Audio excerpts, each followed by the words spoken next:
ಓಂ ಶಂಕರಂ ಶಂಕರಾಚಾರ್ಯಂ ಕೇಶವಂ ಬಾದರಾಯಣಂ ಸೂತ್ರಭಾಸ್ಯಕೃತೌ ವಂದೇ ಭಗವಂತೌ ಪುನಃ ಪುನಃ ಚಿದಂಬರಮಠಾಧೀಶಂ ಸಿದ್ಧಾರೂಢಯತೀಶ್ವರಂ ಶಿಷ್ಯಪ್ರಶಿಷ್ಯರೂಪೇಣ ಬೋಧಕಂ ಗುರುಮಾಶ್ರಯೇ ಯದಂಘ್ರಿಕಮಲದ್ವಂದ್ವಂ ತಾಪತ್ರಯನಿವಾರಣಂ ಶಾಂತೈಕ್ಯಪದದಂ ದೇವಂ ಸಿದ್ಧಾರೂಢಮಹಂ ಭಜೆ ಸಿದ್ಧಾರೂಢಮಹಂ ಭಜೆ. ಅದ್ವೈತ ಸಾರ್ವಭೌಮ ಚಕ್ರವರ್ತಿ ಜಗದ್ಗುರು ಸಿದ್ಧಾರೂಢ ಮಹಾಸ್ವಾಮಿಗಳವರ, ಜಗದ್ಗುರು ಶಿವರಾಮವಧೂತರ, ಜಗದ್ಗುರು ಭಾರತೀಯಪ್ಪಾಜಿಯವರ ಪವಿತ್ರ ಚರಣಾರವಿಂದಗಳಲ್ಲಿ ಅನಂತಕೋಟಿ ಶಿರಸಾಷ್ಟಾಂಗ ಪ್ರಣಾಮವನ್ನು ಸಲ್ಲಿಸುತ್ತೇನೆ. ಶ್ರೀಮತ್ ಶಂಕರ ಭಗವತ್ಪಾದಾಚಾರ್ಯರು ಭಜಗೋವಿಂದಂ ಸ್ತೋತ್ರದಲ್ಲಿ ಬಹು ಸುಂದರವಾಗಿರ್ತಕ್ಕಂಥ ಉಪದೇಶವನ್ನು ಮಾಡ್ತಾ ಇದ್ದಾರೆ. ಮಾ ಕುರು ಧನ ಜನ ಯೌವನ ಗರ್ವಂ ಹರತಿ ನಿಮೇಷಾತ್ ಕಾಲಃ ಸರ್ವಂ ಮಾಯಾಮಯಮಿದಮಖಿಲಂ ಬುದ್ಧ್ವಾ ಬ್ರಹ್ಮಪದಂ ತ್ವಂ ಪ್ರವಿಶ ವಿದಿತ್ವಾ. ಈ ಶ್ಲೋಕದಲ್ಲಿ ಬಹು ಸುಂದರವಾಗಿ ನಮಗ ಉಪದೇಶ ಅನ್ನುವಂಥದ್ದನ್ನು ಮಾಡ್ತಾರೆ. ಜೀವನಿಗೆ ಧನಪ್ರಾಪ್ತಿಯಾದಾಗ, ವಿದ್ಯಾಪ್ರಾಪ್ತಿಯಾದಾಗ, ಯೌವನದೊಳಗೆ ಬಂಧು ಬಾಂಧವರ ಒಂದು ಜನರ ಬೆಂಬಲ ಅನ್ನುವಂಥದ್ದಿರುವಾಗ, ಒಳ್ಳೆಯ ರೂಪವಂತನಾದಾಗ, ಕುಲವಂತನಾದಾಗ ಅವನಿಗೆ ಒಂದು ಅಹಂಕಾರ ಅನ್ನುವಂಥದ್ದು ಬರ್ತದೆ. ಅಷ್ಟಮದಗಳು ಅಂತ ಹೇಳ್ತಾ ಇದ್ದಾರೆ. ಈ ಮದಗಳಿಂದ ಜೀವ ಕೂಡಿಕೊಂಡ ಅಂತಂದ್ರೆ ಅವನಿಗೆ ಅನರ್ಥ ಅನ್ನುವಂಥದ್ದು ಸಂಭವಿಸ್ತದೆ. ಅಹಂಕಾರದಿಂದ ಅನೇಕ ಪಾಪಕೃತ್ಯಗಳನ್ನು ಮಾಡ್ತಾ ಇದ್ದಾನೆ. ಆ ಪಾಪದಿಂದ ಅವನಿಗೆ ಹೀನವಾಗಿರ್ತಕ್ಕಂಥ ಜನ್ಮಗಳನ್ನು ಪಡಿತಾ ಇದ್ದಾನೆ. ಅದಕ್ಕೆ ಶ್ರೀಮತ್ ಶಂಕರ ಭಗವತ್ಪಾದಾಚಾರ್ಯರು ಈ ಶ್ಲೋಕದಲ್ಲಿ ಬಹು ಸುಂದರವಾಗಿ ಹೇಳ್ತಾರೆ. ಮಾ ಕುರು ಧನ ಜನ ಯೌವನ ಗರ್ವಂ. ಧನ ಅಂದರೆ ನಮಗೆ ಸಂಪತ್ತನ್ನುವಂಥದ್ದು ಪ್ರಾಪ್ತಿಯಾದಾಗ, ನಮಗೆ ಭಗವಂತ ಎಷ್ಟ ಸಂಪತ್ತು ಕೊಡೋಲ್ನ್ಯಾಕ, ಸಂಪತ್ತು ಬಂದಾಗ ನಮ್ಮಲ್ಲಿ ವಿನಯ ಇರಬೇಕೇ ಹೊರತು ನಾನು ಶ್ರೀಮಂತನೆಂಬ ಅಹಂಕಾರ ಅನ್ನುವಂಥದ್ದು ಬರಬಾರದು ಅಂತ ಹೇಳ್ತಾರೆ. ಸಿರಿ ಒಡೆದು ಜೀವಿಸುವೆಡೆಯೊಳು ವಿನಯವನು ಅಂತ ಶ್ರೀಮನ್ ನಿಜಗುಣಶ್ರೀಗಳವರು ಪರಮಾತ್ಮನಲ್ಲಿ ಪ್ರಾರ್ಥನೆಯನ್ನು ಮಾಡಿದರು.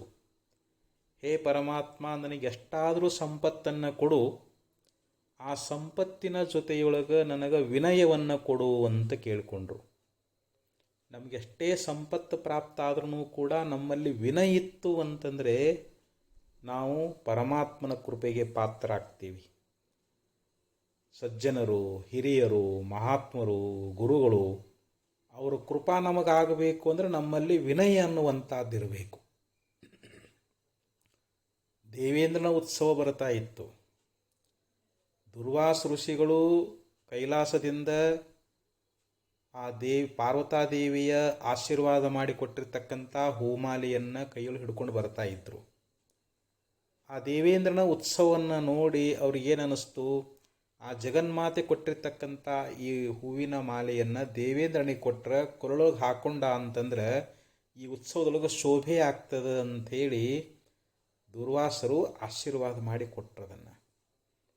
ಆದರೆ ದುರ್ವಾಸ ಒಂದು ಧನಮದದೊಳಗೆ, ನನ್ನ ಸ್ವರ್ಗಲೋಕದ ಅಧಿಪತಿ ನಾನು, ನನ್ನಲ್ಲಿ ಅಷ್ಟೈಶ್ವರ್ಯಗಳದಾವ, ಐರಾವತ ಅದ, ಕಾಮಧೇನು ಅದ, ಕಲ್ಪವೃಕ್ಷ ಅದ, ಎಲ್ಲ ಸಂಪತ್ತು ನನ್ನೊಳಗೆ ಅದಾವು ಅನ್ನುವಂಥ ಒಂದು ಅಹಂಕಾರದೊಳಗೆ ಆ ಆ ಋಷಿಗಳು ಕೊಟ್ಟಿರ್ತಕ್ಕಂಥ ಹೂಮಾಲೆಯನ್ನು ಧಾರಣ ಮಾಡಲಿಲ್ಲ.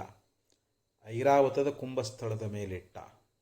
ಐರಾವತ ತನ್ನ ಸೊಂಡಿಲದಿಂದ ಕೆಳಗೆ ಹಾಕಿ ಕಾಲೊಳಗೆ ತುಳಿದು ಬಿಟ್ಟಿತು. ದುರ್ವಾಸರಿಗೆ ಬಹಳ ಕೋಪ ಬಂತು. ಸಿಟ್ಟಿನೊಳಗೆ ಅವರು ಶಾಪವನ್ನು ಕೊಟ್ಟುಬಿಟ್ರು. ನೀನು ಐಶ್ವರ್ಯಮದದಿಂದ ಆ ಪಾರ್ವತಾದೇವಿ ಕೊಟ್ಟಿರ್ತಕ್ಕಂಥ ಒಂದು ಹೂಮಾಲೆಯನ್ನು ತಿರಸ್ಕಾರ ಮಾಡಿದಿ ಅಂತಂದರೆ ನಿನ್ನ ಎಲ್ಲ ಸಂಪತ್ತನ್ನುವಂಥದ್ದು ರಾಕ್ಷಸರ ಪಾಲಾಗಲಿ, ಹಾಳಾಗಿ ಹೋಗಲಿ ಅಂಥೇಳಿ ಶಾಪವನ್ನು ಹಾಕಿದರು. ಮುಂದೆ ಋಷಿಗಳ ಶಾಪದಂತೆ ಎಲ್ಲ ಐಶ್ವರ್ಯವನ್ನು ಕಳ್ಕೊಂಡು ದೇವತೆಗಳು ಬಹಳ ಕಷ್ಟಪಡಬೇಕಾಯಿತು. ಮತ್ತೆ ತಪಸ್ಸು ಮಾಡಿ ಪುನಃ ಸಮುದ್ರ ಮಂಥನ ಮಾಡಿದಾಗ ಎಲ್ಲ ಸಂಪತ್ತು ಅವರಿಗೆ ಪ್ರಾಪ್ತವಾಯಿತು ಅನ್ನುವಂಥ ಒಂದು ಕಥಾ ಬರ್ತದೆ. ಹಿಂಗೆ ನಮಗೆ ಸಂಪತ್ತನ್ನುವಂಥದ್ದು ಬಂದಾಗ ನಾವು ಅಹಂಕಾರವನ್ನು ಪಡಬಾರದು ಅಂತ ಹೇಳ್ತಾರೆ. ವಿದ್ಯಾವಿವಾದಾಯ ಧನಂ ಮದಾಯ ಶಕ್ತಿ ಪರೇಶಾಂ ಪರಪೀಡನಾಯ ಕಲಶ್ಯ ಸಾಧೋ ವಿಪರೀತಮೇತತ್ ಜ್ಞಾನಾಯ ದಾನಾಯ ಚ ರಕ್ಷಣಾಯ ಅಂತ ನೀತಿಕಾರ ಒಂದು ಶ್ಲೋಕದೊಳಗೆ ಬಹಳ ಸುಂದರವಾಗಿ ಹೇಳ್ತಾನೆ. ಈಗ ಒಬ್ಬ ದುಷ್ಟ ಅದಾನ ಅಂತ ತಿಳ್ಕೊಡ್ರಿ. ಆ ದುಷ್ಟನಿಗೆ ಅಕಸ್ಮಾತ್ ವಿದ್ಯಾ ಪ್ರಾಪ್ತಿಯಾಯಿತು ಅಂತಂದ್ರೆ ಅವನು ವಾದ ಮಾಡಿ ಜೈಶಾಲಿಯಾಗಬೇಕು ಅಂಥೇಳಿ ತನ್ನ ವಿದ್ಯೆಯನ್ನು ವಾದ ಮಾಡಾಕನ ಅದನ್ನು ವಿನಿಯೋಗ ಮಾಡ್ತಾನೆ ಹೊರತು ಅದು 4 ಮಂದಿ ಹಿತ ಆಗಂಗಿಲ್ಲ. ದುಷ್ಟನಾಗಿರ್ತಕ್ಕಂಥ ವ್ಯಕ್ತಿ ತನಗೆ ಪ್ರಾಪ್ತವಾಗಿರ್ತಕ್ಕಂಥ ವಿದ್ಯೆಯನ್ನು ವಾದ ಮಾಡಿ ಇನ್ನೊಬ್ಬರನ್ನ ಸೋಲಿಸಬೇಕು, ಇನ್ನೊಬ್ಬರನ್ನ ತುಚ್ಛವಾಗಿ ಕಾಣಬೇಕಂಥೇಳಿ ಬರೇ ವಾದಕ್ಕೋಸ್ಕರವಾಗಿ ಅವನ ವಿದ್ಯೆ ಎನ್ನುವಂಥದ್ದು ವಿನಿಯೋಗ ಆಗ್ತದೆ. ಧನಂ ಮದಾಯ ಒಬ್ಬ ದುಷ್ಟದಾನ, ಒಬ್ಬವ ಕಲಾ ಅಂತಂದ್ರೆ ಏನು, ದುಷ್ಟನಾಗಿರ್ತಕ್ಕಂಥ ವ್ಯಕ್ತಿಗೆ ಅಕಸ್ಮಾತ್ ಸಂಪತ್ತು ಬಂತು ಅಂತಂದರೆ ಆ ಸಂಪತ್ತಿನಿಂದ ಅವನಿಗೆ ಒಂದು ಅಹಂಕಾರ ಅನ್ನುವಂಥದ್ದು ಬಂದುಬಿಡ್ತದೆ. ನನ್ನಂಥ ಶ್ರೀಮಂತರು ಯಾರಿದ್ದಾರೆ, ಆಢ್ಯೋಭಿ ಜನವಾನಸ್ಮಿ ಕೋನ್ಯೋಸ್ತಿ ಸದೃಶೋಮಯ ಯಕ್ಷೇ ದಾಸ್ಯಾಮಿ ಮೋದಿಸ್ಯ ಇತ್ಯಜ್ಞಾನ ವಿಮೋಹಿತಾ ಅನೇಕ ಚಿತ್ತವಿಭ್ರಾಂತ ಮೋಹಜಾಲ ಸಮಾವೃತಾ ಪ್ರಸಕ್ತ ಕಾಮಭೋಗೇಶು ಪತಂತಿ ನರಕೇಶು ಚೌ ಅಂತ ಹೇಳ್ತಾರೆ. ಭಗವಂತ ಗೀತೆಯೊಳಗೆ ಹೇಳಿದ ಆಢ್ಯೋಭಿ ಜನವಾನಸ್ಮಿ, ನನ್ನಂಥ ಶ್ರೀಮಂತರು ಯಾರದಾರ ನೋಡಿ. ಅವ ಧನಮದದಿಂದ ಕೂಡಿಕೊಂಡು ಅವನಲ್ಲಿ ಒಂದು ಅಹಂಕಾರ ಬರ್ತದೆ. ನನ್ನ ಸಮಾನವಾಗಿರ್ತಕ್ಕಂಥ ಶ್ರೀಮಂತರು ಈ ಲೋಕದೊಳಗೆ ಯಾರದಾರ, ಕೋನ್ಯೋಸ್ತಿ ಸದೃಶೋಮಯ, ನನ್ನ ಸಮಾನರು ಈ ನಗರದೊಳಗೆ ಅಥವಾ ಈ ಗ್ರಾಮದೊಳಗೆ ಯಾರಿದ್ದಾರೆ, ನಾನು ಶ್ರೇಷ್ಠವಾಗಿರ್ತಕ್ಕಂಥ ಕುಲದಲ್ಲಿ ಹುಟ್ಟಿರ್ತಕ್ಕಂಥವನು. ಯಕ್ಷೇ ದಾಸ್ಯಾಮಿ ಮೋದಿಸ್ಯ, ನಾನು ಅನೇಕ ಯಾಗಗಳನ್ನು ಮಾಡ್ತೀನಿ, ಯಜ್ಞಗಳನ್ನು ಮಾಡ್ತಾ ಇದ್ದೀನಿ, ಮತ್ತು ದಾನ ಧರ್ಮಗಳನ್ನು ಮಾಡ್ತಾ ಇದ್ದೀನಿ. ಮತ್ತು ಮೋದಿಸ್ಯ ಅಂತಂದ್ರೆ ಏನು, ನಾನು ಬಹಳ ಸಂತೋಷವಾಗಿದ್ದೀನಿ, ಆನಂದ ಪಡ್ತಾ ಇದ್ದೀನಿ ಅಂತ. ಹಿಂಗೆ ಅಜ್ಞಾನ ವಿಮೋಹಿತಾ, ಅಜ್ಞಾನ ಅಂತಂದರೆ ಒಂದು ತಪ್ಪು ತಿಳುವಳಿಕೆಯ ಮೂಲಕವಾಗಿ ಅವರು ಅವಿವೇಕವನ್ನು ಹೊಂದಿರ್ತಾ ಇದ್ದಾರೆ. ಅನೇಕ ಚಿತ್ತ ವಿಭ್ರಾಂತ, ತಮ್ಮ ಮನಸ್ಸನ್ನು ಕೆಡಿಸ್ತಕ್ಕಂಥ ಅನೇಕ ರೀತಿಯಾಗಿರ್ತಕ್ಕಂಥ ಕೆಟ್ಟ ಆಲೋಚನೆಗಳನ್ನು ಅವರು ಹೊಂದಿದವರಾಗಿ ಮೋಹಜಾಲ ಸಮಾವೃತ, ಈ ಮೋಹ ಅನ್ನುವಂಥ ಬಲಿಯೊಳಗೆ ಅವರು ಸುತ್ತುವರೆಯಲ್ಪಟ್ಟವರಾಗಿರ್ತಾ ಇದ್ದಾರೆ. ಪ್ರಸಕ್ತ ಕಾಮಭೋಗೇಶು, ಮತ್ತು ವಿಷಯ ಭೋಗಗಳಲ್ಲಿಯೇ ವಿಶೇಷವಾಗಿ ಆಸಕ್ತಿ ಉಳ್ಳವರಾಗಿರ್ತಾ ಇದ್ದಾರೆ. ಅಂಥವ್ರಿಗೆ ಏನಪ್ಪ ಗತಿ ಅಂತಂದ್ರೆ ಇಂಥ ಯಾವ ದುಃಖ ರೂಪವಾಗಿರ್ತಕ್ಕಂಥ ಅಪವಿತ್ರವಾಗಿರುವಂಥ ನರಕದೊಳಗೆ ಹೋಗಿ ಬೀಳ್ತಾ ಇದ್ದಾರೆ ಅನ್ನುವಂಥ ಮಾತನ್ನು ಭಗವಂತ ಗೀತೆಯೊಳಗೆ ಬಹು ಸುಂದರವಾಗಿ ಹೇಳ್ಕೊಂಡು ಬರ್ತಾ ಇದ್ದಾನೆ. ಅದಕ್ಕೆ ನಮಗೆ ಒಂದು ಅಹಂಕಾರ ಅನ್ನುವಂಥದ್ದು ಬರಬಾರ್ದಕ್ಕೆ ವಿದ್ಯಾವಿವಾದಾಯ ಧನಂ ಮದಾಯ ಶಕ್ತಿ ಪರೇಶಾಂ ಪರಪೀಡನಾಯ. ಅವ್ರಿಗೆ ಏನಾದರೂ ಸ್ವಲ್ಪ ಶಕ್ತಿ ಬಲ ಇತ್ತು ಅಂತಂದರೆ ಅವರು ಇನ್ನೊಬ್ಬರಿಗೆ ಕಷ್ಟವನ್ನು ಕೊಡ್ತಾರೆ, ಇನ್ನೊಬ್ಬರ ಪೀಡೆಯನ್ನು ಉಂಟು ಮಾಡ್ತಾರೆ, ಇನ್ನೊಬ್ಬರಿಗೆ ಹಿಂಸೆಯನ್ನು ಮಾಡ್ತಾ ಇದ್ದಾರೆ. ಆದರೆ ಒಬ್ಬ ಸಜ್ಜನದಾನ ಅಂತ ತಿಳ್ಕೊಡ್ರಿ, ಒಬ್ಬವ ಒಳ್ಳೆ ಮಹಾನುಭಾವದಾನ, ಸಜ್ಜನದಾನ, ನಿಜವಾದ ಸದ್ಗುಣ ಸಂಪನ್ನದಾನ ಅಂತಂದರೆ ಅವನಿಗೇನಾದರೂ ಒಂದು ವೇಳೆ ವಿದ್ಯೆ ಅನ್ನುವಂಥದ್ದು ಪ್ರಾಪ್ತವಾಯಿತು ಅಂತಂದರೆ ಅವನು ಜ್ಞಾನಾಯ, ಆ ಜ್ಞಾನವನ್ನು ಹಂಚ್ತಾ ಇದ್ದಾನೆ, ಮತ್ತೊಬ್ಬರಿಗೆ ವಿದ್ಯಾದಾನವನ್ನು ಮಾಡ್ತಾ ಇದ್ದಾನೆ, ಅವರಿಗೆ ಜ್ಞಾನವನ್ನು ಉಂಟು ಮಾಡ್ತಾ ಇದ್ದಾನೆ. ಮತ್ತು ಅವನಿಗೆ ಅಕಸ್ಮಾತ್ ಒಂದು ಸಂಪತ್ತು ಬಂತು ಅಂತಂದರೆ ಅವನು ದಾನ ಮಾಡ್ತಾ ಇದ್ದಾನೆ.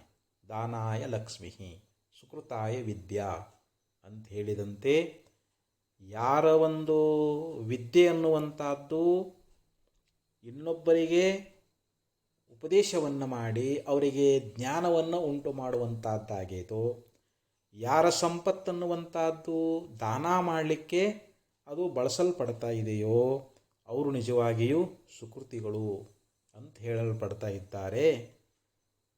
ಅದಕ್ಕೆ ಇಲ್ಲಿ ನಮಗೆ ಹೇಳಿದರು ಧನಂ ದಾನಾಯ.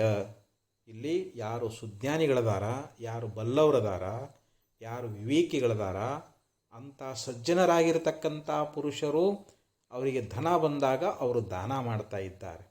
ಅವರಲ್ಲಿ ಏನಾದರೂ ಒಂದು ಶಕ್ತಿ ಸಾಮರ್ಥ್ಯ ಇತ್ತು ಅಂತಂದರೆ ಅದರಿಂದ ಅವ್ರು ಏನು ಮಾಡ್ತಾರಪ್ಪ ಅಂತಂದರೆ ರಕ್ಷಣಾಯ, ಇನ್ನೊಬ್ಬನ ರಕ್ಷಣಾ ಮಾಡ್ತಾ ಇದ್ದಾರೆ. ತಮ್ಮಲ್ಲಿರುವಂಥ ಶಕ್ತಿಯಿಂದ, ಪೌರುಷದಿಂದ ಇನ್ನೊಬ್ಬರನ್ನು ಕಷ್ಟದಿಂದ ಕಾಪಾಡ್ತಾರೆ, ಅವರಿಗೆ ರಕ್ಷಣೆ ಅನ್ನುವಂಥದ್ದನ್ನು ಮಾಡ್ತಾ ಇದ್ದಾರೆ ಅಂಥೇಳಿ ಹಿಂಗೆ ನೀತಿಕಾರ ಬಹು ಸುಂದರವಾಗಿ ನಮಗೆ ಉಪದೇಶ ಅನ್ನುವಂಥದ್ದನ್ನು ಮಾಡ್ಕೊಂಡು ಬರ್ತಾ ಇದ್ದಾರೆ. ಒಂದು ಸಲ ಯಾಜ್ಞವಲ್ಕರಿಗೂ ಕೂಡ ಒಂದು ಅಹಂಕಾರ ಅನ್ನುವಂಥದ್ದು ಬರುವಂತಾಯಿತು. ಪ್ರಸಂಗ ಏನು ಅಂತಂದರೆ ಯಾಜ್ಞವಲ್ಕ್ಯರ ಗುರುಗಳಾಗಿರ್ತಕ್ಕಂಥ ಯಾವ ವೈಶಂಪಾಯನರು ಒಂದು ಸಲ ಯಾವುದೋ ಒಂದು ಕಾರಣಾಂತರದಿಂದ ಆ ನೇಮಿತ ಕಾಲದೊಳಗೆ ಸಭೆಗೆ ಹೋಗೋಕ್ಕಾಗಲಿಲ್ಲ. ಆ ಸಭೆಯೊಳಗೆ ಒಂದು ಬ್ರಹ್ಮಹತ್ಯಾ ದೋಷದ ನಿರ್ಣಯ ಅನ್ನುವಂಥದ್ದು ಆಗಬೇಕಾಗಿತ್ತು. ಇವರು ಸಭೆಗೆ ಹೋಗದೇ ಇದ್ದುದರಿಂದ ಆ ಸಭೆಯಲ್ಲಿದ್ದವರೆಲ್ಲ ಏನು ಮಾಡಿದರು ಅಂತಂದರೆ ಈ ಬ್ರಹ್ಮಹತ್ಯಾ ದೋಷ ಅನ್ನುವಂಥದ್ದು ಇದು ಇವ್ರದ ಆಗ್ಯದ ಅಂತ ಅಭಿಪ್ರಾಯವನ್ನು ಪಟ್ಟರವರು. ಯಾರು? ಯಾವ ವೈಶಂಪಾಯನರೇ ಆ ಬ್ರಹ್ಮಹತ್ಯಾ ದೋಷ ಅನ್ನುವಂಥದ್ದನ್ನು ಮಾಡಿದಾರಾ ಅಂಥೇಳಿ ಎಲ್ಲರೂ ಹಿಂಗೆ ತಿಳ್ಕೊಂಡ್ರು. ಅದು ನಿಜವಾಗಿ ಅವರಲ್ಲಿ ಆ ದೋಷ ಇತ್ತೇನೋ ಅಂತಂದರೆ ಇಲ್ಲ. ಆದರೆ ಇದು ವೈಶಂಪಾಯನರ ತನಗೆ ಅಪವಾದ ಬಂತಲ್ಲ, ಇದಕ್ಕೇನಾದರೂ ಒಂದು ಪ್ರಾಯಶ್ಚಿತ್ತವನ್ನು ಮಾಡಿಕೊಳ್ಬೇಕು ಅಂಥೇಳಿ ತಮ್ಮ ಶಿಷ್ಯರಿಗೆಲ್ಲ ಕರೆದು ಒಂದು ಅನುಷ್ಠಾನವನ್ನು ಮಾಡಲಿಕ್ಕೆ ಹೇಳ್ತಾ ಇದ್ದಾರೆ. ಆವಾಗ ಯಾಜ್ಞವಲ್ಕ್ಯರು ಉಳಿದವರೆಲ್ಲ ಒಂದು ಸ್ವಲ್ಪ ತುಚ್ಛ ಮಾಡಿ ಆ ದೋಷ ಅನ್ನುವಂಥದ್ದನ್ನು ನಾನೊಬ್ಬನೇ ಅನುಷ್ಠಾನ ಮಾಡಿ ಕಳೀತಾ ಇದ್ದೀನಿ, ಎಲ್ಲರೂ ಯಾಕೆ ಬೇಕು ಅಂತ ಹೀಗೆ ಉಳಿದವ್ರನ್ನೆಲ್ಲ ಸ್ವಲ್ಪ ಕಡೆಗಾಣಿಸಿಬಿಟ್ರು. ಇದು ವೈಶಂಪಾಯನರಿಗೆ ಸರಿ ಬರಲಿಲ್ಲ. ಯಾಕಂದರೆ ಇವನಿಗೆ ಎಷ್ಟೋ ಒಂದು ಅಹಂಕಾರ ಅನ್ನುವಂಥದ್ದು ಅದಲ್ಲ. ನಾ ಎಲ್ಲರಿಗೂ ಆದೇಶ ಮಾಡಿದ್ದೀನಿ, ಎಲ್ಲರೂ ಕೂಡ ಅನುಷ್ಠಾನ ಮಾಡಿರಿ ಅಂತ ಹೇಳ್ತಾ ಇದ್ದೀನಿ, ಆದರೆ ಇವನು ತಾನೊಬ್ಬನೇ ಮಾಡ್ತಾ ಇದ್ದೀನಿ ಅಂತ ಹೇಳ್ತಾ ಇದ್ದಾನಲ್ಲ ಅಂಥೇಳಿ ಅವರು ತಮ್ಮ ಶಿಷ್ಯತ್ವವನ್ನು ಬಿಟ್ಟು ಹೋಗಲಿಕ್ಕೆ ಹೇಳ್ತಾ ಇದ್ದಾರೆ. ನೋಡಪ್ಪ, ನೀನು ನನ್ನ ಶಿಷ್ಯ ಅಲ್ಲ, ನೀನು ನನ್ನ ಇಲ್ಲಿಂದ ಹೊರಟು ಹೋಗು ಅಂಥೇಳಿ ಅಂದುಬಿಟ್ಟು ಅವಾಗ ಯಾಜ್ಞವಲ್ಕ್ಯರು ಆಗಲಿ ಅಂಥೇಳಿ ಹೊರಡಲಿಕ್ಕೆ ಸಿದ್ಧ ಆಗ್ತಾ ಇದ್ದಾರೆ. ಆ ವೈಶಂಪಾಯನರು ಏನು ಮಾಡಿದರು ಅಂತಂದರೆ ಅವ್ರಿಗೇನು ಉಪದೇಶ ಮಾಡಿದ್ರಲ್ಲ, ಆ ಉಪದೇಶ ಮಾಡಿದ್ದನ್ನೆಲ್ಲ ಹಿಂದಕ್ಕೆ ಕೊಟ್ಟು ಹೋಗಬೇಕು ಅಂತ ಹೇಳಿದರು. ಅವಾಗ ಆಗಲಿ ಅಂಥೇಳಿ ಯಾಜ್ಞವಲ್ಕ್ಯರು ಏನು ಮಾಡಿದರು ಅಂತ ತಾವೇನು ಅಭ್ಯಾಸ ಮಾಡಿದ್ರಲ್ಲ ಆ ಯಜುರ್ವೇದ ಎಲ್ಲವನ್ನು ವಾಂತಿ ಮಾಡಿಬಿಟ್ರು. ಆವಾಗ ಅದನ್ನು ಅಲ್ಲಿರ್ತಕ್ಕಂಥ ಎಲ್ಲ ಋಷಿಗಳು ತಿತ್ತಿರಿ ಒಂದು ಪಕ್ಷಿಗಳ ರೂಪದೊಳಗೆ ಬಂದು ಆ ವಿದ್ಯೆಯನ್ನು ಗ್ರಹಣ ಮಾಡಿದರು. ಆವಾಗದು ತೈತ್ತರಿಯ ಶಾಖೆ ಅಂಥೇಳಿ ಹೆಸರಾಗ್ತಾ ಇದೆ. ಹಿಂಗೆ ಯಾಜ್ಞವಲ್ಕ್ಯರು ಮತ್ತೆ ಪುನಃ ಏನು ಮಾಡಿದರು ಅಂತಂದರೆ ಸೂರ್ಯ ಭಗವಾನನಿಗೆ ಶರಣು ಹೋಗಿ ಆ ಸೂರ್ಯ ಭಗವಾನನ್ನು ಉಪಾಸನ ಮಾಡಿ ಅವನ ಒಂದು ಕೃಪೆಯಿಂದ, ಅವನ ಅನುಗ್ರಹದಿಂದ ಮತ್ತೆ ಆ ಶುಕ್ಲ ಯಜುರ್ವೇದವನ್ನು ಅಧ್ಯಯನ ಮಾಡಿದರು, ಅವರಿಂದ ಗ್ರಹಣ ಮಾಡಿದರು ಅನ್ನುವಂಥ ಒಂದು ಕಥಾ ಅನ್ನುವಂಥದ್ದು ಬರ್ತದೆ. ಅಂದರೆ ಯಾಜ್ಞವಲ್ಕ್ಯರು ಒಂದು ತಮ್ಮ ಗರ್ವ, ನಾನಾ ವಿದ್ಯಾವಂತ ಅನ್ನುವಂಥ ಒಂದು ಗರ್ವದಿಂದ ತಮ್ಮ ವಿದ್ಯೆಯನ್ನು ಕಳ್ಕೊಂಡು ಮತ್ತೆ ಪುನಃ ಅದನ್ನು ವಿದ್ಯಾ ಪಡಿಬೇಕಾದ್ರೆ ಎಷ್ಟು ಕಷ್ಟಪಡಬೇಕಾಯಿತು ಅಂಥೇಳಿ ಹಿಂಗೆ ಒಂದು ಉದಾಹರಣೆ ಅನ್ನುವಂಥದ್ದು ಬರ್ತದೆ. ಅಂದರೆ ನಾವು ಲೋಕದೊಳಗೆ ಹೇಳ್ತಾರೆ ನಿಜಮುನಿಗಳವರು, ತಿಳಿಯಲಹುದು ಒಲಿದು ಬಿಡಲಹುದು. ಮೋಹಿಸದೆ ಭೂತಳದಳು ಆನೆಂದು ಅಹಂಕರಿಸದೆ ಇಹುದು ಅರಿದು ಅಂತ ಹೇಳಿದರು. ಈ ಜಗತ್ತಿನೊಳಗೆ ಏನೇನೈತೋ ಎಲ್ಲನೂ ತಿಳ್ಕೊಳ್ಳಿಕ್ಕೆ ಬರ್ತದಂತೆ. ಮತ್ತು ನಾವು ಈ ಸಂಸಾರದಲ್ಲಿರ್ತಕ್ಕಂಥ ಎಲ್ಲ ವಿಷಯಗಳನ್ನು, ಪ್ರಾಪಂಚಿಕ ಭೋಗಗಳನ್ನು ನಾವು ಅದನ್ನು ಒಲಿದು ಬಿಡಬಹುದು. ಅದನ್ನು ಪ್ರೀತಿಯಿಂದ ಅದನ್ನು ನಾವು ತ್ಯಾಗ ಮಾಡಿಬಿಡಬಹುದು. ಮೋಹಿಸಿದಳೆ ಭೂತಳದಳು ಆನಂದು ಅಹಂಕರಿಸದೆ ಇಹುದು ಅರಿದು ಅಂತ ಹೇಳ್ತಾರೆ. ಎಲ್ಲವನ್ನ ತ್ಯಾಗ ಮಾಡಿದ ಬಳಿಕ ಇದೆಲ್ಲ ಬಿಟ್ಟೀನಿ ಅನ್ನುವಂಥ ಈ ಮೋಹ ಅನ್ನುವಂಥದ್ದು ಏನೈತಲ್ಲ, ನಾವು ಮೋಹವನ್ನು ಮಾಡಲಾರದೆ ಇಲ್ಲಿ ನಾನು ಅನ್ನುವಂಥದ್ದು ಏನದಲ್ಲ, ಈ ನಾನು ಅನ್ನುವಂಥದ್ದು ಇದನ್ನು ಬಿಡುವುದು ಇದು ಬಹಳ ಆಶ್ಚರ್ಯ ಅಂತಾರೆ. ಇದು ಎಂಥವನಿಗೂ ಕೂಡ ಈ ಅಹಂಕಾರವನ್ನು ಬಿಡಲಿಕ್ಕೆ ಆಗುವುದಿಲ್ಲ ಅನ್ನುವಂಥ ಮಾತನ್ನು ಶ್ರೀಮನ್ಯಜೀವನ ಶ್ರೀಗಳವರು ಬಹು ಸುಂದರವಾಗಿ ನಮಗೆ ಉಪದೇಶ ಅನ್ನುವಂಥದ್ದನ್ನು ಮಾಡಿಕೊಂಡು ಬಂದಾರ. ಅದಕ್ಕೆ ಇಲ್ಲಿ ಮಾ ಕುರು ಧನ ಜನ ಯೌವನ ಗರ್ವಂ ಅಂತ ಹೇಳಿದರು. ನಿನಗ ಜನರ ಒಂದು ಬೆಂಬಲ ಅನ್ನುವಂಥದ್ದಿರುವಾಗ, ಅಂದರೆ ನಿನ್ನ ಬಂಧು ಬಾಂಧವರು ನಿನಗ ಸಹಾಯಕರಾಗಿರುವಾಗ ನೀನು ಅಹಂಕಾರವನ್ನು ಪಡಬೇಡ. ಮತ್ತು ನಿನಗೆ ಯೌವನ ಅನ್ನುವಂಥದ್ದು ಪ್ರಾಪ್ತಿಯಾದಾಗ, ಇದು ಯೌವನ ಮದ, ಯೌವನ ಬಂದಾಗ ನಮಗೆ ಮದ ಅಹಂಕಾರ ಅನ್ನುವಂಥದ್ದು ಬರ್ತದೆ. ನೀನು ಯೌವನ ಬಂದಾಗಲೂ ಕೂಡ ನೀನು ಅಹಂಕಾರವನ್ನು ಪಡಲಿಕ್ಕೆ ಹೋಗಬೇಡ.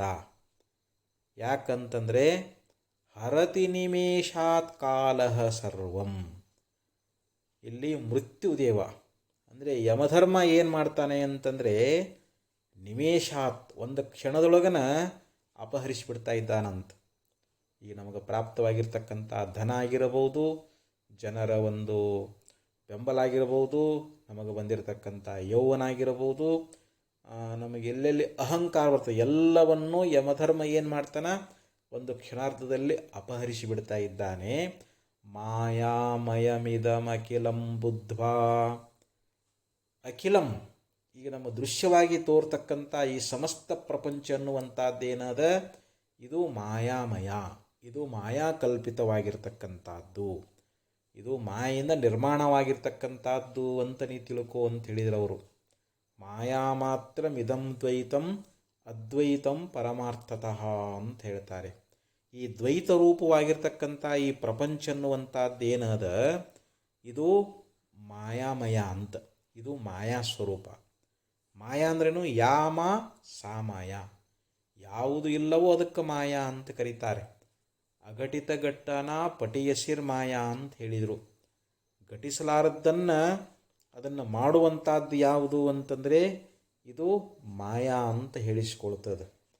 ಇಂಥ ಯಾವ ಮಾಯಾರೂಪವಾಗಿರ್ತಕ್ಕಂಥ ಈ ಪ್ರಪಂಚ, ಸಮಸ್ತ ಪ್ರಪಂಚ ಅನ್ನುವಂಥದ್ದನ್ನು ನೀನು ತಿಳ್ಕೋ. ಅಂದರೆ ಇದು ಅಖಿಲಂ ಇದಂ ಮಾಯಾಮಯಂ ಬುದ್ಧ್ವಾ ಅಂತ. ಈಗ ನಮಗೆ ದೃಶ್ಯವಾಗಿ ತೋರ್ತಕ್ಕಂಥ ಈ ಪ್ರಪಂಚ ಅನ್ನುವಂಥದ್ದೇನದ ಇದು ಮಾಯೆಯಿಂದ ರಚಿತವಾಗಿರ್ತಕ್ಕಂಥದ್ದು, ಇದು ಸತ್ಯವಲ್ಲ. ನಾವು ಇದನ್ನೆಲ್ಲ ಸತ್ಯ ಅಂತ ತಿಳ್ಕೊಂಡೇವಿ, ತೋರುವಂಥ ಪ್ರಪಂಚವನ್ನು ಸತ್ಯ ಅಂತ ಭಾವಿಸ್ಕೊಂಡೇವಿ. ಇದರೊಳಗೆ ನಾವು ಮೋಹಿತರಾಗಿದ್ದೀವಿ, ಇದರೊಳಗೆ ನಮಗೆ ವಿಶೇಷವಾದ ಆಸಕ್ತಿ ಅನ್ನುವಂಥದ್ದಾಗ್ಯದ. ಇದರಿಂದ ನಮಗೆ ದುಃಖ ಅನ್ನುವಂಥದ್ದಾಗಲಿಕ್ಕತ್ತದ. ಅದಕ್ಕೆ ಸಿರಿಯ ಸಂಸಾರವನ್ನು ಸ್ಥಿರವೆಂದು ನಂಬದಿರು, ಹಿರಿದೊಂದು ಸಂತೆ ನೆರೆದೊಂದು ಜಾವಕ್ಕೆ ಹರಿದು ಹೋದಂತೆ ಸರ್ವಜ್ಞ. ಸರ್ವಜ್ಞ ಮುನಿ ಒಂದು ವಚನದಲ್ಲಿ ಹೇಳ್ತಾ ಇದ್ದಾನೆ, ಸಿರಿಯ ಸಂಸಾರವನ್ನು ಸ್ಥಿರವೆಂದು ನಂಬದಿರು ಅಂತ ಹೇಳಿದರು. ಈ ನಮಗೆ ಸಂಸಾರದೊಳಗೆ ಪ್ರಾಪ್ತವಾಗಿರ್ತಕ್ಕಂಥ ಸಂಪತ್ತಾಗಲಿ, ಯಾವುದೇ ವೈಭವಗಳು, ಎಲ್ಲ ಭೋಗ ಪದಾರ್ಥಗಳು ಇದನ್ನು ಸ್ಥಿರ ಅಂತ ನಂಬಲಿಕ್ಕೆ ಹೋಗಬೇಡ. ಯಾಕಂದ್ರೆ ಲಕ್ಷ್ಮೀ ಸ್ತೋಯ ತರಂಗ ಭಂಗ ಚಪಲ ವಿದ್ಯುತ್ ಛಲಂ ಜೀವಿತಂ ಅಂತ ಆಚಾರ್ಯ ಹೇಳ್ತಾ ಇದ್ದಾರೆ. ನಮಗೆ ಪ್ರಾಪ್ತವಾಗಿರ್ತಕ್ಕಂಥ ಈ ಸಂಪತ್ತನ್ನುವಂಥದ್ದು ನಮ್ಮಲ್ಲಿ ಶಾಶ್ವತವಾಗಿ ಇರ್ತದೇನೋ ಅಂತಂದರೆ ಇಲ್ಲ, ಅದು ಇನ್ನೊಂದು ಗಳಿಗೆ ನಮ್ಮನ್ನು ಕೈಬಿಟ್ಟು ಹೋಗಿಬಿಡ್ತದೆ. ಲಕ್ಷ್ಮೀ ಸ್ಥಿರವಾಗಿ ನಮ್ಮಲ್ಲಿ ಉಳಿಯಲಾರಲು. ಅದಕ್ಕೆ ಲಕ್ಷ್ಮೀ ಸ್ತೋಯ ತರಂಗ ಭಂಗ ಚಪಲ ಅಂತ.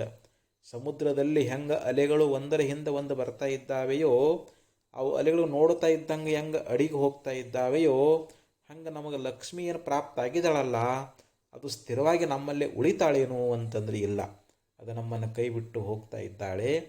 ಹಿರಿದೊಂದು ಸಂತೆ ನೆರೆದೊಂದು ಜಾವಕ್ಕೆ. ಈಗೊಂದು ಸಂತೆ ನಡೆದಿರ್ತದೆ, ಆ ಸಂತೆಯೊಳಗೆ ಎಲ್ಲರೂ ಬಂದಿರ್ತಾರೆ. ಅಲ್ಲಿ ತಮಗೇನು ಬೇಕೋ ಎಲ್ಲ ಸಾಮಾನು ಕಾಯಿ ಪಲ್ಯ ಏನು ಬೇಕು ಎಲ್ಲ ತೊಗೊಳ್ತಾರೆ. ತಮಗೆ ಬೇಕಾಗಿರ್ತಕ್ಕಂಥ ಎಲ್ಲ ಸಾಮಗ್ರಿ ತಗೊಂಡು ತಮ್ಮ ತಮ್ಮ ಮನೆಗಳಿಗೆ ಹೆಂಗೆ ಹೊರಟು ಹೋಗ್ತಾ ಇದ್ದಾರೋ ಹಾಗೆ ಈ ಯಾವ ಪ್ರಾಪಂಚಿಕವಾಗಿರ್ತಕ್ಕಂಥ ಈ ಭೋಗ ಪದಾರ್ಥಗಳು, ಸಂಪತ್ತಾಗಿರಬಹುದು, ಮಡದಿ ಮಕ್ಕಳಾಗಿರಬಹುದು, ಬಂಧು ಬಾಂಧವರಾಗಿರಬಹುದು, ಇವರೆಲ್ಲರೂ ಕೂಡ ಏನದಾರ ಅಂತಂದ್ರೆ ಇವತ್ತಿರ್ತಾರೆ, ನಾಳೆ ಇಲ್ಲದವರಾಗ್ತಾ ಇದ್ದಾರೆ. ಇವರು ನಮ್ಮನ್ನು ಅಗಲಿ ಹೋಗ್ತಾ ಇದ್ದಾರೆ. ಅದಕ್ಕೆ ನಾವು ಭಗವಂತನನ್ನು ಪ್ರಾಪ್ತಿ ಮಾಡಿಕೊಳ್ಳಬೇಕು, ಪರಮಾತ್ಮನ ಜ್ಞಾನವನ್ನು ಮಾಡಿಕೊಳ್ಬೇಕು. ಆ ಪರಮಾತ್ಮನ ಒಂದು ಸಾಕ್ಷಾತ್ಕಾರ ಆಯಿತು ಅಂತಂದರೆ ನಾವು ಈ ಭವಸಾಗರದಿಂದ ಮುಕ್ತರಾಗಿ ಹೋಗಿಬಿಡ್ತಾ ಇದ್ದೀವಿ. ಅದಕ್ಕೆ ಇಲ್ಲಿ ಅಹಂಕಾರ ಅನ್ನುವಂಥದ್ದು ಜೀವನಿಗೆ ಒಳ್ಳೆಯದಲ್ಲ ಅನ್ನುವಂಥ ಮಾತನ್ನು ಬಹು ಸುಂದರವಾಗಿ ನಮಗೆ ಇಲ್ಲಿ ಆಚಾರ್ಯರು ಉಪದೇಶವನ್ನು ಮಾಡ್ತಾ ಇದ್ದಾರೆ. ಒಮ್ಮೆ ಏನಾಗಿತ್ತು ಅಂದರೆ ಪರಶುರಾಮನಿಗೆ ನಾನೇ ದೊಡ್ಡ ಪರಾಕ್ರಮಶಾಲಿ ಅನ್ನುವಂಥ ಒಂದು ಗರ್ವ ಅನ್ನುವಂಥದ್ದು ಬಂದಿತ್ತು, ಅಹಂಕಾರ ಅನ್ನುವಂಥದ್ದು ಬಂದಿತ್ತು. ಇಲ್ಲಿ ಕಾರ್ತಿವೀರಾರ್ಜುನ 1000 ಬಾಹುಗಳುಳ್ಳವನು. ಅವನ ಮಕ್ಕಳು ತಮ್ಮ ತಂದೆಯನ್ನು ಕೊಂದರು ಅನ್ನುವಂಥ ಒಂದು ಸಿಟ್ಟಿನೊಳಗೆ ಆ ಕಾರ್ತಿವೀರ್ಯನ ಮಕ್ಕಳು ಏನದಾರಲ್ಲ, ನಮ್ಮ ತಂದೆಯನ್ನು ಕೊಂದ್ರನ್ನುವಂಥ ಸಿಟ್ಟಿನಿಂದ ಭೂಮಂಡಲವನ್ನು 21 ವೇಳೆ ಸುತ್ತಿದನಂತ. ಆ ದುಷ್ಟರಾಗಿರ್ತಕ್ಕಂಥ ಎಲ್ಲ ಕ್ಷತ್ರಿಯರನ್ನು ಕೊಂದು ಹಾಕಿಬಿಟ್ಟ.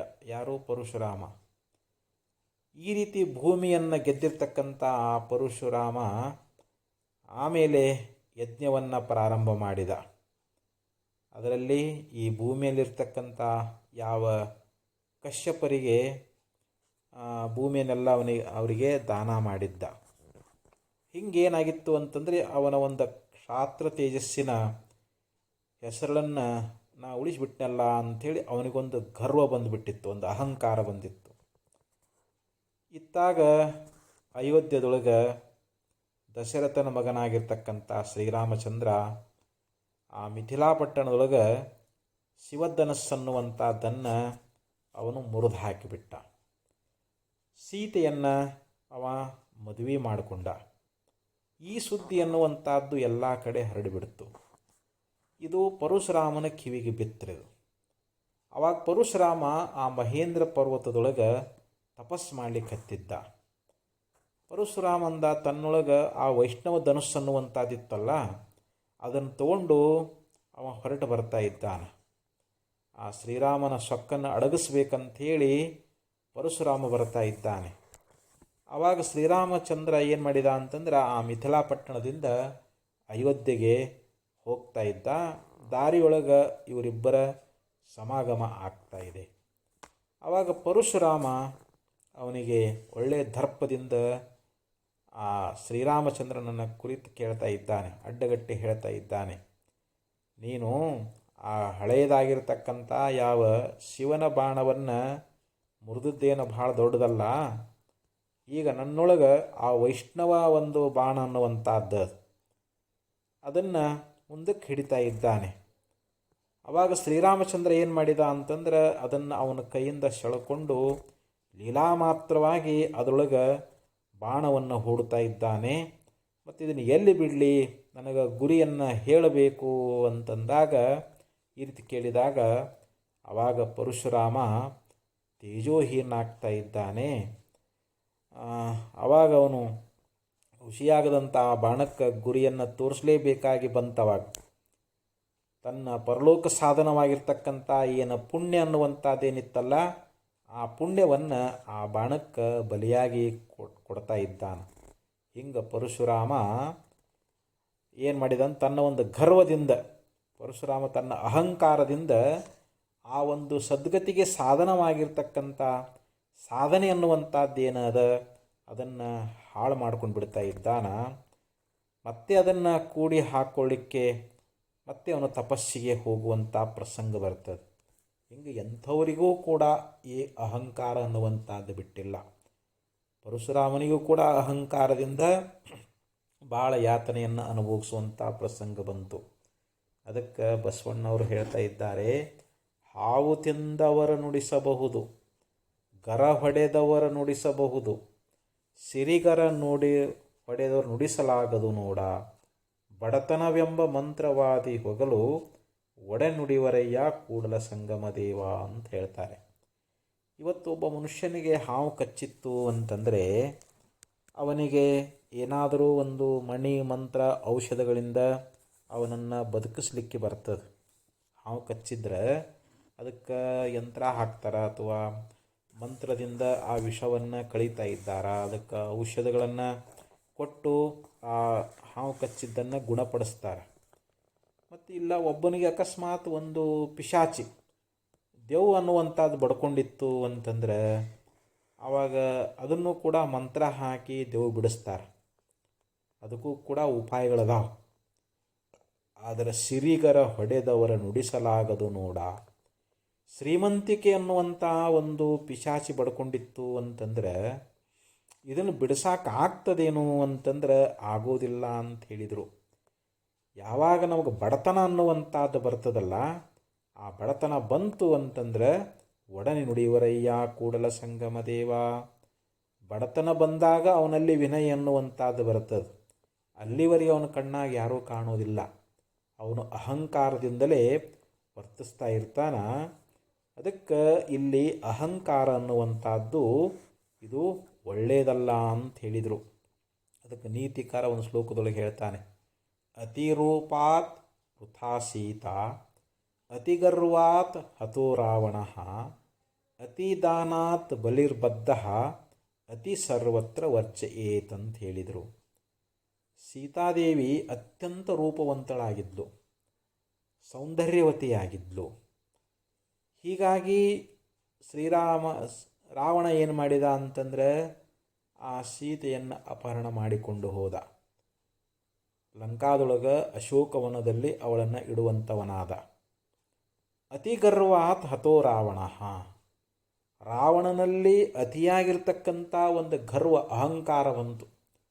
ನನ್ನಂಥ ಶ್ರೀಮಂತರು ಯಾರಿದ್ದಾರೆ, 3 ಲೋಕಗಳನ್ನು ನಾನು ಜಯಿಸಿರ್ತಕ್ಕಂಥವನಾಗಿದ್ದೀನಿ ಅನ್ನುವಂಥ ಒಂದು ಬಲಮದ, ಅಂದರೆ ಎಲ್ಲ ಮದಗಳು ಅವನಲ್ಲಿದ್ದು ಅಂಥ ಒಂದು ಅತಿಯಾದ ಗರ್ವಪಟ್ಟಿದ್ದರಿಂದ ರಾವಣ ಯುದ್ಧದೊಳಗೆ ಶ್ರೀರಾಮಚಂದ್ರನಿಂದ ಮರಣವನ್ನು ಹೊಂದುವಂಥವನಾಗ್ತಾ ಇದ್ದಾನೆ.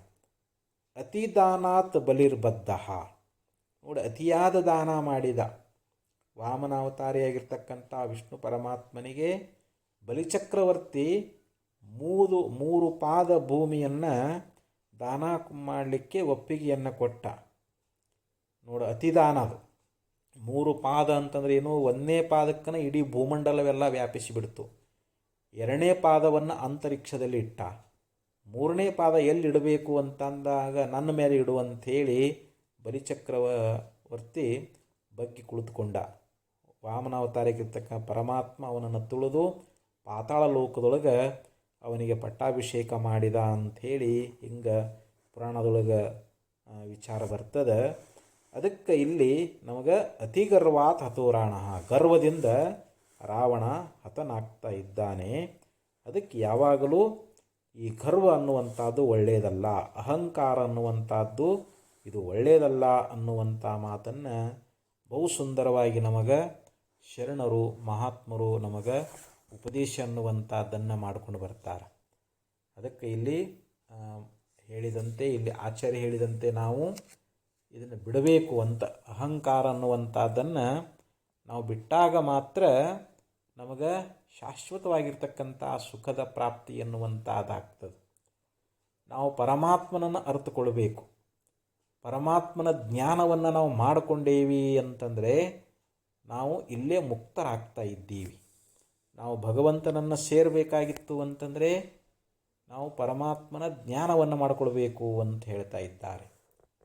ಗೀತಾದಿ ಮೋಹನ ಕಲಾ ಜಠರಾವನಾಯ, ತರ್ಕಾವಧೋರಣ ಕಲಾ ಜನಗೌರವಾಯ, ವೇದಾದಿ ಪಾವನ ಕಲಾ ಪರಭಾವುಕಾಯ, ತತ್ವಾವಬೋಧನ ಕಲಾ ಭವತೆ ಅಮೃತಾಯ, ಸರ್ಪಭೂಷಣ ಶಿಗಳವರು ಕೂಡ ಹೇಳ್ತಾ ಇದ್ದಾರೆ. ನಾವು ಸಂಗೀತ, ನಾಟ್ಯ, ಸಾಹಿತ್ಯ, ಜ್ಯೋತಿಷ್ಯ ಮೊದಲಾಗಿರತಕ್ಕಂಥ 63 ವಿದ್ಯೆಗಳಲ್ಲಿ ನಾವು ಬಲ್ಲವರದೇವಿ ಅಂತಂದ್ರೂ ಅವು ನಮ್ಮ ಹೊಟ್ಟೆಪಾಡಿಗೆಗೋಸ್ಕರವಾಗಿ ಉಪಯೋಗ ಆಗ್ತಾ ಇದ್ದಾವೆ. ನಾವು ಕಲಿತಿರ್ತಕ್ಕಂಥ ಆ ವಿದ್ಯೆಗಳು ಅಪರಾವಿದ್ಯೆ ಅಂತೇನು ಹೇಳಿಸ್ಕೊಳ್ತಾವಲ್ಲ, ಅವುಗಳಿಂದ ನಮಗೆ ಈ ಭವಬಂಧನ ದೂರ ಆಗಂಗಿಲ್ಲ, ನಮ್ಮ ಅಜ್ಞಾನ ಹರಣ ಆಗೋದಿಲ್ಲ, ನಮ್ಮ ಶಾರೀರಿಕ ಸುಖಕ್ಕೆ ಸಾಧನವಾಗಿರ್ತಕ್ಕಂಥ ಧನಾದಿ ಭೋಗ ಪದಾರ್ಥಗಳು ನಮಗೆ ಪ್ರಾಪ್ತವಾಗ್ತಾ ಇದ್ದಾವೆ. ಅದಕ್ಕೆ ಗೀತಾದಿ ಮೋಹನ ಕಲಾ ಜಠರಾವನಾಯ, ಸಂಗೀತವೇ ಮೊದಲಾಗಿರ್ತಕ್ಕಂಥ ಎಲ್ಲ ವಿದ್ಯೆಗಳು ಅವು ನಮ್ಮ ಹೊಟ್ಟೆ ಪಾಡಿಗದಾವೆ ಹೊರತು ಅವುಗಳಿಂದ ಜನ್ಮ ನಿವೃತ್ತಿ ಆಗುವುದಿಲ್ಲ ಅಂತ ಹೇಳಿದರು. ಇನ್ನು ತರ್ಕಶಾಸ್ತ್ರ, ವ್ಯಾಕರಣಶಾಸ್ತ್ರ, ಮೀಮಾಂಸಾಸ್ತ್ರ, ಇಲ್ಲಿ ಷಟ್ಶಾಸ್ತ್ರಗಳು ಅದಾವಲ್ರಿ, ಅವುಗಳನ್ನು ನಾವು ಅಧ್ಯಯನ ಮಾಡ್ತೀವಿ, ನಾವು ಒಳ್ಳೆಯ ವಿದ್ವಾಂಸರಾಗ್ತೀವಿ, ಪಂಡಿತರಾಗ್ತೀವಿ ಅಂತಂದರೆ ಅದಕ್ಕಂದ್ರೆ ಅವರು ತರ್ಕಾವಧೋರಣ ಕಲಾ ಜನಗೌರವಾಯ. ನಾವು ನ್ಯಾಯಶಾಸ್ತ್ರ ಆಗಲಿ, ವ್ಯಾಕರಣಶಾಸ್ತ್ರ ಆಗಲಿ, ಸಾಂಖ್ಯಶಾಸ್ತ್ರ ಆಗಲಿ, ಪೂರ್ವಮೀಮಾಂಸಾಶಾಸ್ತ್ರ ಆಗಲಿ, ಯೋಗಶಾಸ್ತ್ರ ಆಗಲಿ, ಈ ಯಾವುದೇ ಶಾಸ್ತ್ರ ನಾವು ಅಧ್ಯಯನ ಮಾಡೇವಂದ್ರೂ ಕೂಡ ನಾವು ಲೋಕದೊಳಗೆ ಒಳ್ಳೆಯ ಪಂಡಿತರು ಅಂತ ಹೇಳಿಸ್ಕೊಳ್ತೀವಿ, ಭಾಳ ವಿದ್ಯಾವಂತದನ್ರಿ, ವಿದ್ವಾನದಾನ ಅಂತ ಹೇಳಿಸ್ಕೊಳ್ತೀವಿ. ಆದರೆ ಅವುಗಳಿಂದ ನಮಗೆ ನಿಜವಾದ ಸ್ವರೂಪದ ಜ್ಞಾನ ಆಗಂಗಿಲ್ಲ, ನಾವು ಭಗವತ್ ತತ್ವವನ್ನು ತಿಳ್ಕೊಳ್ಳಿಕ್ಕಾಗೋದಿಲ್ಲ. ಇಲ್ಲರಿ ವೇದಗಳಲ್ಲಿ ಅನೇಕ ಯಜ್ಞಯಾಗಾದಿಗಳನ್ನು ಹೇಳಿದಾರಲ್ಲ, ಸ್ವರ್ಗಕಾಮು ಅಗ್ನಿಹೋತ್ರಂ ಜುಹುಯಾತ್ ಅಂತ ವೇದ ಮಂತ್ರ ಹೇಳ್ತದೆ. ನಾವು ಅಗ್ನಿಹೋತ್ರಾದಿ ಕರ್ಮಗಳನ್ನು ಮಾಡಿ ನಾವು ಸ್ವರ್ಗಲೋಕವನ್ನು ಪಡಿತೀವಿ, ನಾವು ಅಲ್ಲಿ ನಿತ್ಯ ಸುಖ ಪಡಿತೀವಿ ಅಂತಂದ್ರೆ ಅದಕ್ಕಂದ್ರೆ ಅವರು ವೇದಾದಿ ಪಾವನ ಕಲಾ ಪರಭಾವುಕಾಯ. ವೇದಗಳಲ್ಲಿ ಹೇಳಿರ್ತಕ್ಕಂಥ ಯಾವುದೇ ಒಂದು ಯಜ್ಞಯಾಗಾದಿ ಪುಣ್ಯ ಕಾರ್ಯ ನಾವು ಮಾಡಿದ್ರೂ ಕೂಡ ಅವುಗಳಿಂದ ನಮಗೆ ಸ್ವರ್ಗಲೋಕ ಪ್ರಾಪ್ತಿಯಾಗ್ತದೆ. ಆದರೆ ಆ ಸ್ವರ್ಗಲೋಕ ನಾವು ಪುಣ್ಯ ಇರೋ ತನಕ ಆ ಸುಖ ಅನುಭವಿಸ್ತೀವಿ. ಸ್ವರ್ಗ ಸುಖ ಎಲ್ಲಿವರೆಗೆ ಅದು ನಾವು ಗಳಿಸಿರ್ತಕ್ಕಂಥ ಪುಣ್ಯ ಇರೋ ತನಕ. ನಮ್ಮ ಪುಣ್ಯ ಕ್ಷೀಣ ಆಯಿತು ಅಂತಂದರೆ ನಾವು ಮತ್ತೆ ಮರ್ತ್ಯಲೋಕದಲ್ಲಿ ಹುಟ್ಟಿ ಬರಬೇಕಾಗ್ತದೆ. ನಾವು ಮಾಡಿರ್ತಕ್ಕಂಥ ಯಾವ ಪುಣ್ಯ ಅನ್ನುವಂಥದ್ದು ಫಲ ಅನುಭವಿಸಿದ ಮೇಲೆ ನಾಶಿಯಾಗಿ ಹೋಗಿಬಿಡ್ತದೆ, ನಾವು ಮತ್ತೆ ಪುನಃ ಈ ಮರ್ತ್ಯಲೋಕಕ್ಕೆ ಬರಬೇಕಾಗ್ತದೆ. ಆದ್ದರಿಂದ ನಾವಿಲ್ಲಿ ನಿತ್ಯ ಸುಖವನ್ನು ಪಡ್ಕೊಂಡು ಮುಕ್ತರಾಗಬೇಕಾಗಿತ್ತು ಅಂತಂದರೆ ತತ್ವಾವಬೋಧನ ಕಲಾ ಭವತೆ ಅಮೃತಾಯ. ತತ್ವ ಅಂದರೆ ಯಾವುದು? ಆ ಪರಬ್ರಹ್ಮ ಸ್ವರೂಪ. ಆ ಪರಬ್ರಹ್ಮ ಸ್ವರೂಪದ ಜ್ಞಾನವನ್ನು ಯಾವಾತನು ಮಾಡಿಕೊಳ್ತಾ ಇದ್ದಾನೋ ಅವನು ಅಮೃತನಾಗಿ ಬಿಡ್ತಾ ಇದ್ದಾನೆ, ಅಮರನಾಗಿ ಬಿಡ್ತಾ ಇದ್ದಾನೆ ಅಂತ. ಅಮರ ಅಂದ್ರೇನು? ಜನ್ಮ ಮೃತ್ಯುವಿನಿಂದ ಬಿಡುಗಡೆಯನ್ನು ಹೊಂತಾನೆ. ಅವನು ಪರಬ್ರಹ್ಮ ಸ್ವರೂಪನೇ ಆಗಿಬಿಡ್ತಾ ಇದ್ದಾನೆ. ಅವನಿಗೆ ಪುನಃ ತಾಯಿ ಗರ್ಭದಲ್ಲಿ ಜನ್ಮ ಆಗ್ತದೇನೋ ಅಂತಂದರೆ ಇಲ್ಲ. ಅಂದರೆ ನಾವು ಪರಮಾತ್ಮನ ಜ್ಞಾನವನ್ನು ಮಾಡ್ಕೊಂಡೀವಿ ಅಂತಂದರೆ ಅಜ್ಞಾನ ನಷ್ಟ ಆಗಿ ಹೋಗ್ತದೆ. ನಾವು ಸ್ವರೂಪದ ಸಾಕ್ಷಾತ್ಕಾರ ಮಾಡಿಕೊಂಡು ಇದೆಲ್ಲವೂ ಪರಬ್ರಹ್ಮ ಸ್ವರೂಪವೇ ಎನ್ನುವಂಥ ಯಥಾರ್ಥ ಜ್ಞಾನೋದಯ ಆಯಿತು ಅಂತಂದರೆ ಅದರಿಂದ ನಾವು ಮುಕ್ತರಾಗ್ತಾ ಇದ್ದೀವಿ ಅಂಥೇಳಿ ಬಹು ಸುಂದರವಾಗಿರ್ತಕ್ಕಂಥ ವಿಚಾರವನ್ನು ಇಲ್ಲಿ ಆಚಾರ್ಯರೇನು ಹೇಳಿದರು?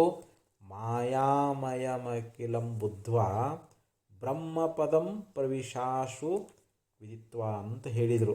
ನೋಡಪ್ಪ, ನೀನು ಆ ಬ್ರಹ್ಮ ಪದವಿ ಎನ್ನುವಂಥದ್ದನ್ನು ನೀನು ಗುರುಮುಖಾಂತರವಾಗಿ ಅರಿತುಕೊಂಡು ಆ ಬ್ರಹ್ಮದೊಳಗೆ ನೀನು ಪ್ರವೇಶವಾಗುವಂಥವನಾಗು, ಸೇರುವಂಥವನಾಗು, ಪರಬ್ರಹ್ಮ ಸ್ವರೂಪನೇ ಆಗು ಅನ್ನುವಂಥ ಮಾತನ್ನು ಇಲ್ಲಿ ಹೇಳಿ. ಅದಕ್ಕೆ ಇಲ್ಲಿ ಮಾಕುರು ಧನಜನ ಯೌವನ ಗರ್ವಂ ಅಂದರೆ ನಮಗೆ ಯಾವುದೇ ಒಂದು ಸಂಪತ್ತನ್ನುವಂಥದ್ದು ಪ್ರಾಪ್ತಿಯಾದಾಗ, ಜನರ ಒಂದು ಬೆಂಬಲ ಇರುವಾಗ, ನಮಗೆ ಯೌವನ ಪ್ರಾಪ್ತಿಯಾದಾಗ ನಾವು ಯಾವ ಕಾಲಕ್ಕೂ ಗರ್ವವನ್ನು ಪಡಬಾರದು, ನಾವು ಅಹಂಕಾರ ಅನ್ನುವಂಥದ್ದನ್ನು ಪಡಬಾರದು.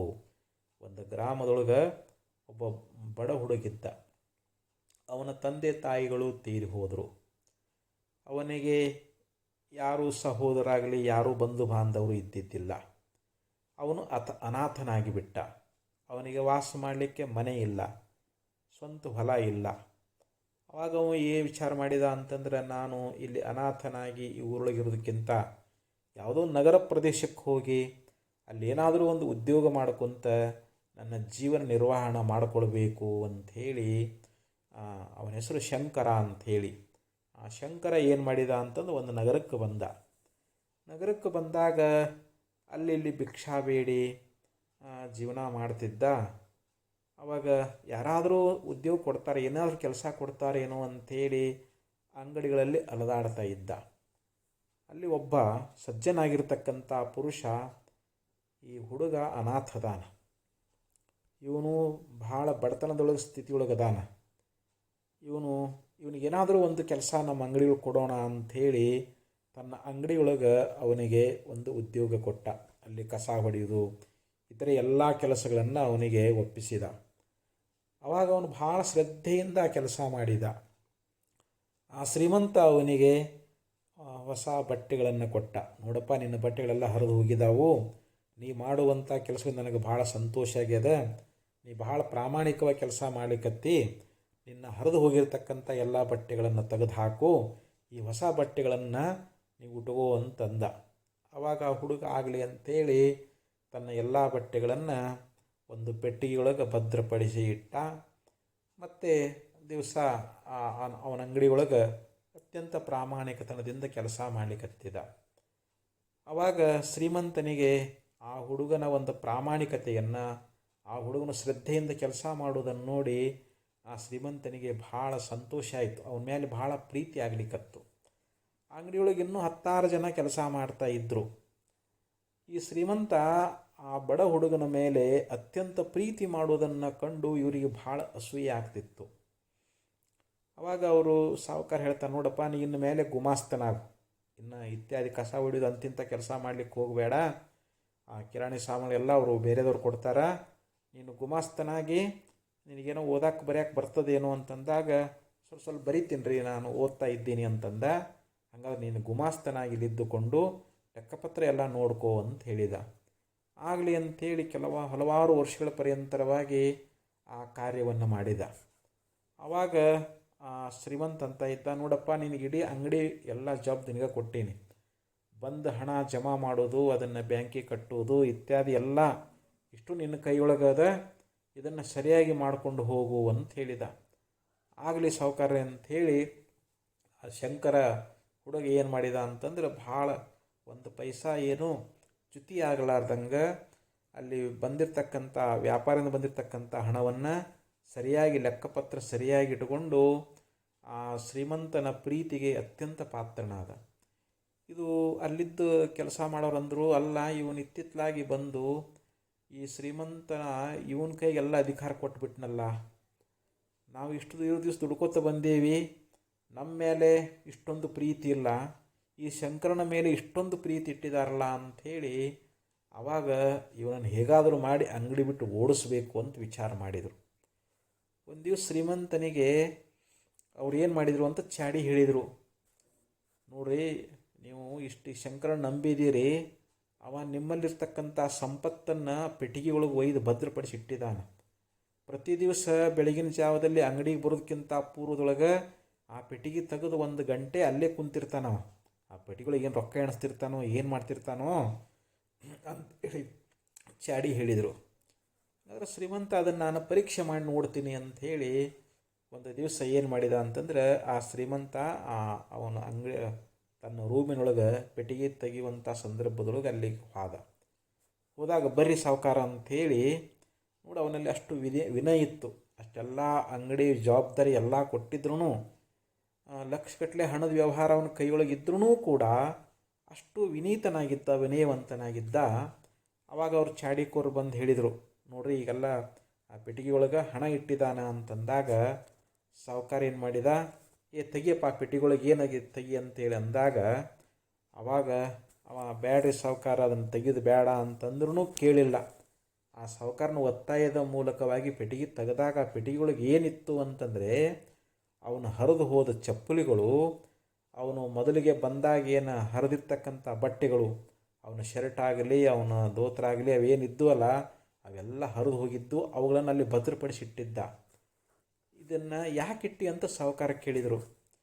ನೋಡಿರಿ, ನಾನು ಪ್ರತಿ ದಿವಸ ನಾನು ಬಂದಾಗ ನಾನು ಮೊದಲು ಎಷ್ಟು ಬಡವನಾಗಿದ್ದೆ, ನಾನು ಎಷ್ಟು ಕಷ್ಟದೊಳಗಿದ್ದೆ, ಈಗ ನನಗೆ ಇಷ್ಟೆಲ್ಲ ಅಧಿಕಾರ ಬಂದದ, ಇಷ್ಟೆಲ್ಲ ಸಂಪತ್ತು ನನ್ನ ಕೈಯೊಳಗೆ ಆಡ್ತದ, ಇದನ್ನು ನೋಡಿ ನನಗೆ ಅಹಂಕಾರ ಬರಬಾರದು. ನೀವು ಮೊದಲು ಯಾವ ಸ್ಥಿತಿಯೊಳಗೆ ಇದ್ದಿ ಅನ್ನೋದನ್ನು ನನ್ನ ಮನಸ್ಸಿಗೆ ಬೋಧ ಮಾಡುವುದಕ್ಕೋಸ್ಕರವಾಗಿ ನಾನು ಪ್ರತಿ ದಿವಸ ಇದನ್ನು ನೋಡ್ತಾ ಇದ್ದೀನಿ. ಯಾಕಂದ್ರೆ ನನಗೆ ಅಹಂಕಾರ ಬರಬಾರದು ಅಂಥೇಳಿ ಅಂದಾಗ ಆ ಶ್ರೀಮಂತನಿಗೆ ಭಾಳ ಸಂತೋಷ ಆಯ್ತಂತ. ಯಾಕೆ ಇವನು ನಿಜವಾಗಿ ಪ್ರಾಮಾಣಿಕದ ಅಂಥೇಳಿ ಅವನಿಗೆ ಒಂದು ಮನೆ ಕಟ್ಟಿಸಿಕೊಟ್ಟ, ಒಂದು ಕನ್ಯೆ ನೋಡಿ ಅವನಿಗೆ ಮದುವೆ ಮಾಡಿಸಿದ, ಅವನಿಗೆ ಎಲ್ಲ ಸಂಪೂರ್ಣ ಜವಾಬ್ದಾರಿಯನ್ನು ವಹಿಸಿಕೊಟ್ಟ ಅಂಥೇಳಿ ತನ್ನ ಮಗನೋಪಾದಿಯೊಳಗೆ ಅವನನ್ನು ನೋಡಿಕೊಂಡ ಅಂತ ಒಂದು ದೃಷ್ಟಾಂತ ಬರ್ತದೆ.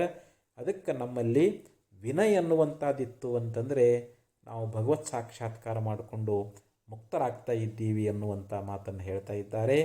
ಅಂಥ ಯಾವ ಒಂದು ವಿನಯ ಅನ್ನುವಂಥದ್ದನ್ನು ಆ ಭಗವಂತ ನಮ್ಮ ಮೇಲೆ ಕರುಣಿಸಲಿ ಅಂತ ಹೇಳ್ತಾ 4 ಮಾತು ಸೂಚನೆ ಕರ್ಪಿಸಿ ಇಲ್ಲಿಗೆ ವಿರಮಿಸ್ತಾ ಇದ್ದೇನೆ. ಓಂ ತತ್ಸತ್.